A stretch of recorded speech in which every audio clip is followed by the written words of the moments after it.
Walang alisan! Walang alisan! Maraming salamat. Walang alisan! Walang aalis! Walang aalis! Walang aalis! Walang aalis! Walang aalis!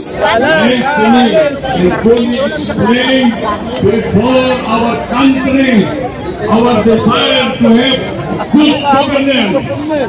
Wala akong With accountability, kaya nga ako may pastor para hindi walang alisan, walang alisan. So yan guys, dumami na dumami na mga kabayan, tapos bigla tayong papalitin. Kung tayo alis, Pilipino tayo eh. sabihin natin, Mga ibang bansa, hindi umalis eh. Bigyan tayong passport. Bigyan tayong passport para alisan, para nakalis tayo. Kung tayo umalis, nagpagod na tayo eh. Nandito na tayo, aalis pa. Tama ah. So yan guys, hanggang doon yung ulit. Ayan o.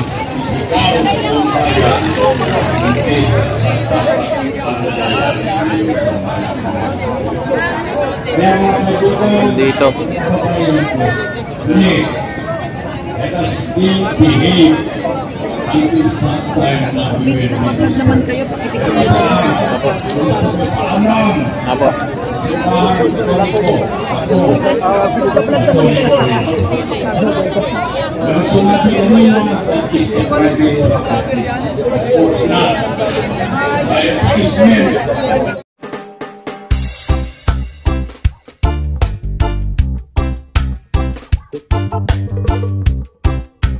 Diga, sinabi, pagpapatay ng bahay, sinabi, continuity, sinabi, walang korupsyon. Ano meron niya?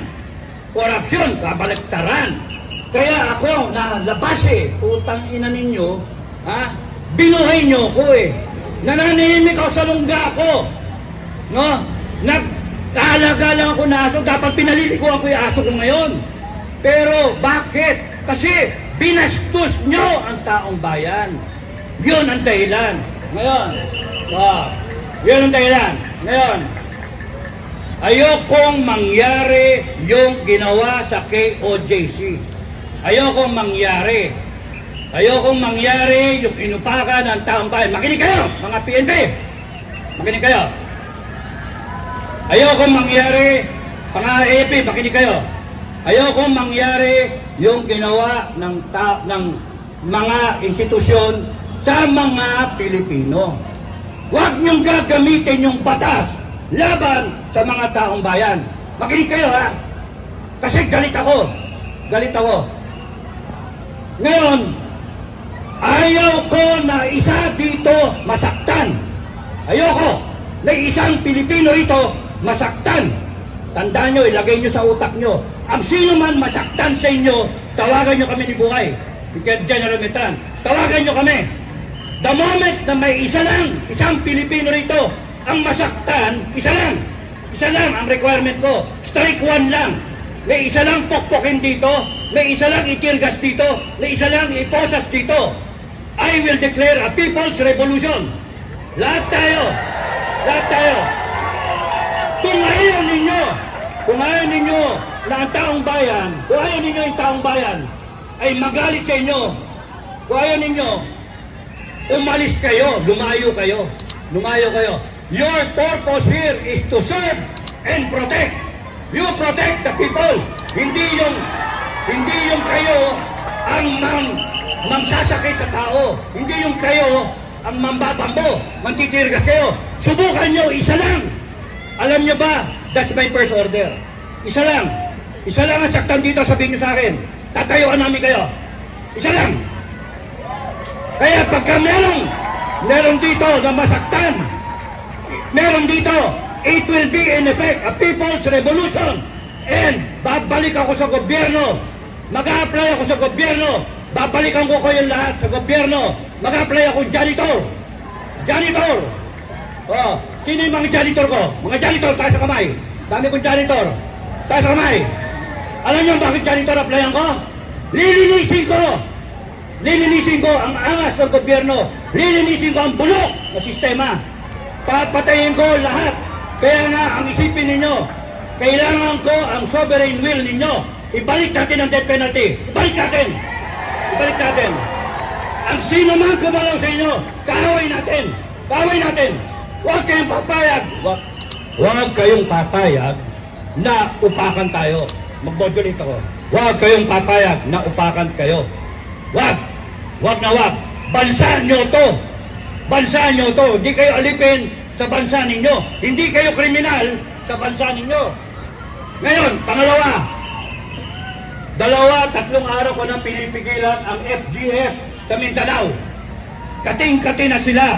Kaya sinabi ko sa kanila, kung merong masaktan dito, babaklas ang buong Mindanao. Babaklas sila. Totoo yan. Nakahanda sila. At kung gusto ninyo ng civil war, magkakaroon tayo ng civil war. Putang ina ninyo, tatakutin nyo kami. Tangina ninyo. Saan galing ang kapangyarihan? Saan? People of the Philippines sa taong bayan. Sino nag-aproba ng konstitusyon? Taong bayan. Sino ang sumumpa sa konstitusyon? Presidente, down the line. AFP, PNP, Presidente, Vice President, Senator, Congressman. Lahat kayo sumumpa that you will uphold the Constitution. Anong ginagawa nyo? Bakit nyo binababoy? Tama ba na ang mandate ninyo ay kumampi kayo sa drug addict? Tama ba na kumampi kayo sa magdanakaw, sa mga buhaya? Hindi tama. Kaya kung ako at kami, hindi kami pwedeng janitor para linisin. Mag-apply kami sa slaughter. Alam niyo slaughter? Kumakatay ng baboy. Kumakatay ng baboy. Upakan namin lahat. Baboy naman, binaboy tayo. Kaya, tandaan nyo mga kababayan, isa lang ang saktan sa inyo. Isa lang. Why? Because sa FGF, ang aming simulain at ang aming usapan, we protect each other. It is about time that the Filipino people protect each other. We protect ourselves from tyrants, from magdanakaw, mga droga na yan, mga buhaya. At kung kayo, AFP at PNP, magpapagamit kayo sa mali na katwiran at gagamitin yung batas laban sa amin, na kami naman ang gusto namin ipatupad yung batas na yan. Eh bakit nyo kami aawayin? Isa lang ang pukpukan nyo sa amin, isa lang masaktan. Lahat kayo, lalabanan namin. Sino?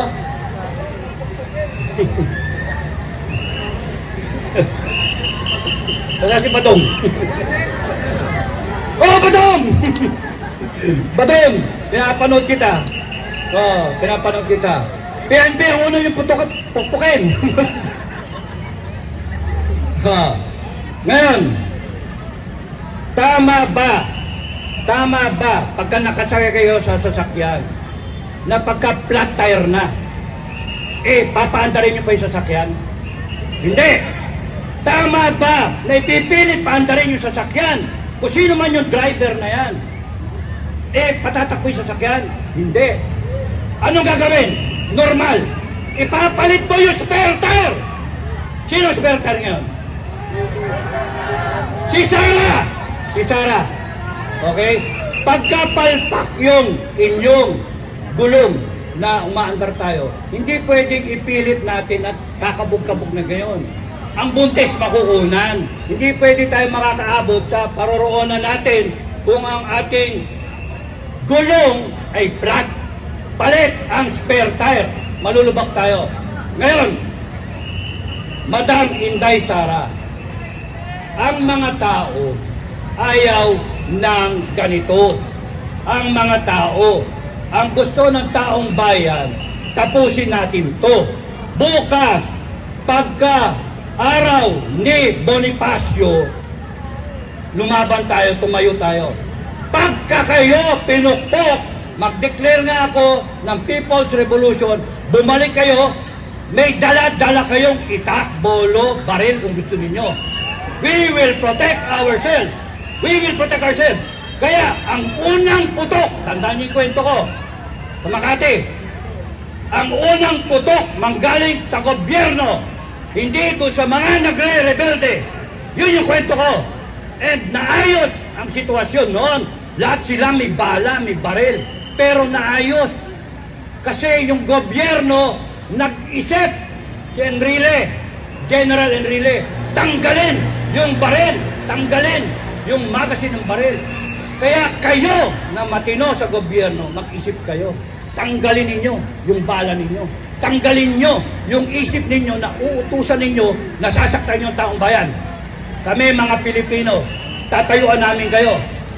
Ang isa pa, gusto kong i-announce na ang KBL under the leadership of Commander Aguila, Rodel Dupaya, aka Commander Aguila from Cagayan, yung organisasyon ng KBL ay kinusahan ng mga bagong leader sa Pilipinas mula Luzon, Visayas at Mindanao. They are 20 million. And sinabi sa akin, sabihin sa inyo, natidinig mo ito, Governor, natidinig mo ito, Commander Aguila, alam ni Marcos to,